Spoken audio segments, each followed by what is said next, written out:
says 3 of its troops have been killed and dozens more wounded in a drone attack on a base in northeastern Jordan.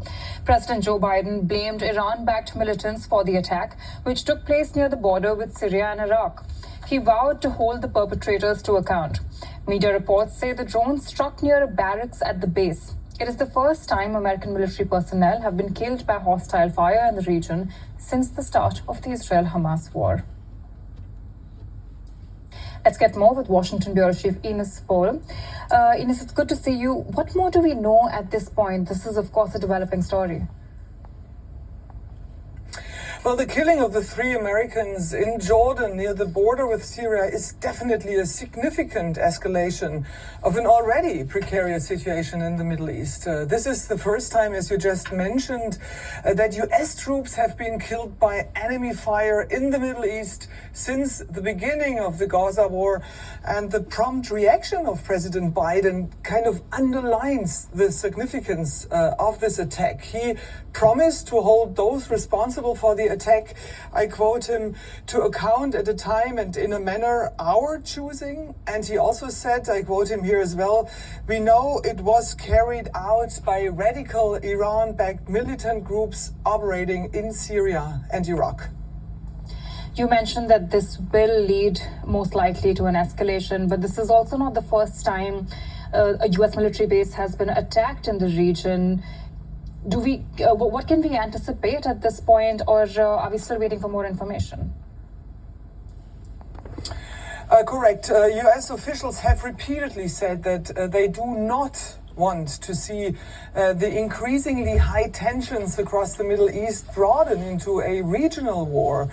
And indeed, there have been more than 160 or so attacks on U.S. and coalition forces in Iraq and Syria since the war started. However, until today, officials have described the constant volley of drones, rockets, and missiles as unsuccessful because they have not caused serious injury or damage to infrastructure. This, of course, has changed with today. And given the increasing political pressure President Biden is facing from the Republican Party in this election year, which has just started, it indeed doesn't seem unlikely that the US will increase their military involvement.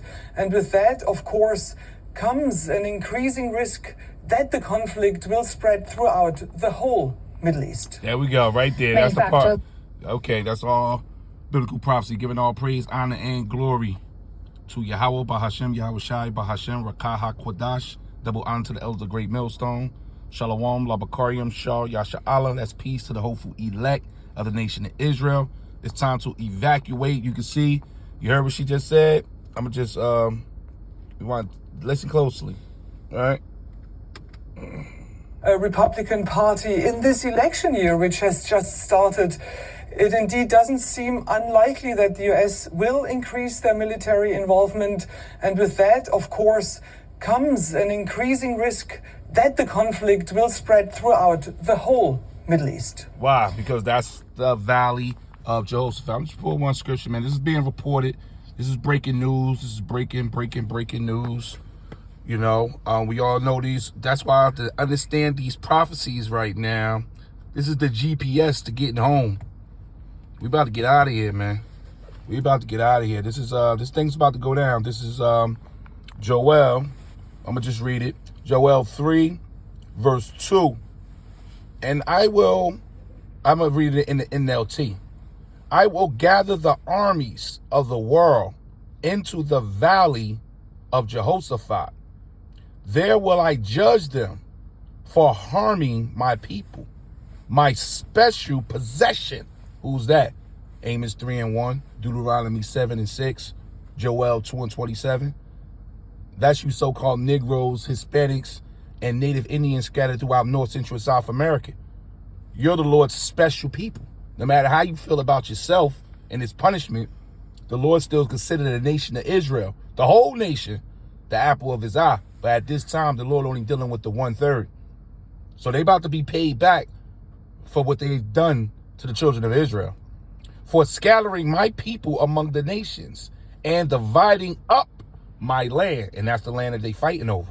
Now, when you go into this word and the Akim, You should know this, which I'm sure that all the teachers, man, you know, because we're going to be reading this prophecy a lot. When you go into Jehoshaphat, that word is Yahweh Shaphat, which means the Lord judges.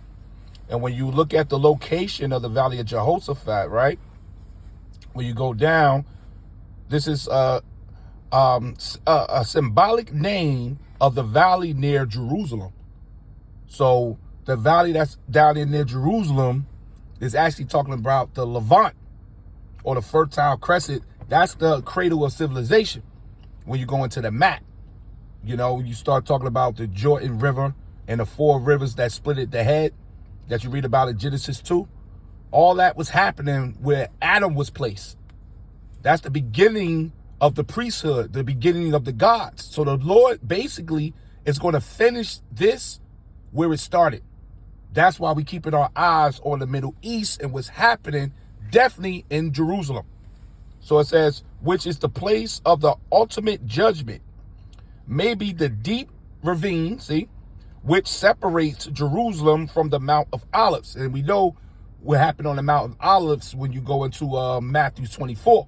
It was upon the Mount of Olives that he gave the disciples the tokens or the signs of his second coming. Though which the Kidron flows. Now you look up the ravine and you look up the Kidron.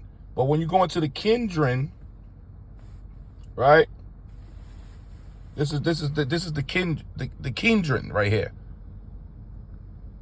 Valley on the eastern side of the old city, which is Jerusalem.